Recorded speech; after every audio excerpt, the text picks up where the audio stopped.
বিজেপির যে গল্প যে 1 কোটি 1.5 কোটি রোহিঙ্গা অনুপ্রবেশকারী, এটা তো একদম খারিজ করে দিয়েছে ইলেকশন কমিশন নিজেই।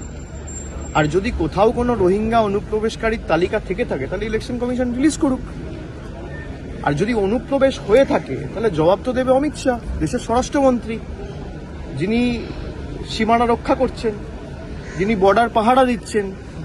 তার অধীনে থাকা সিআরপিএফ বর্ডারের সুরক্ষার দায়িত্বে রয়েছে।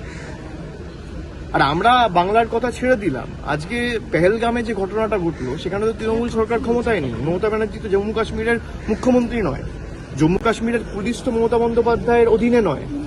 তাহলে সেখানে এই সন্ত্রাসের ঘটনাগুলো একের পর এক কি করে ঘটছে?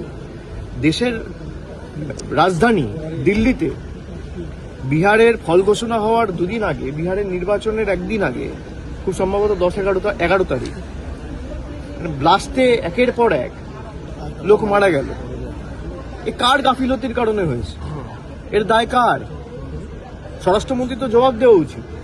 যারা অনুপ্রবেশ করে বাংলাদেশি বলে দাগিয়ে দিচ্ছিল, বাঙালিদের অপমান করেছিল, বাংলা ভাষাকে অস্বীকার করেছিল, বাংলা ভাষার অস্তিত্বকে অস্বীকার করেছিল, এবং শুধু তাই নয়, এদের অধীনে রাজ্যগুলো থাকার মুখ্যমন্ত্রীরা বলেছে যে বাংলায় যদি কেউ কথা বলে বাংলাদেশি বলে ডিটেনশন ক্যাম্পে নিয়ে যাও বা পুলিশ লকআপে ঢুকিয়ে দাও। দিল্লি হোক, মধ্যপ্রদেশ হোক, আসাম হোক, গুজরাট হোক, মহারাষ্ট্র হোক, একের পর এক জায়গায় বাঙালিদের ওপর অত্যাচার করেছে।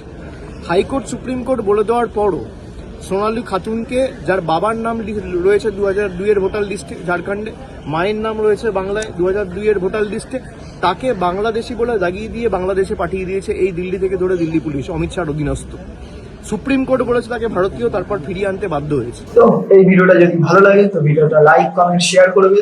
আর যদি ভিডিওটা সত্যি খুবই ভালো লেগে থাকে তো চ্যানেলটাকে সাবস্ক্রাইব করো এই টাইপের ভিডিও আরো দেখার জন্য। তো চলো টাটা, আজকের মতো দেখা হচ্ছে পরের ভিডিওতে।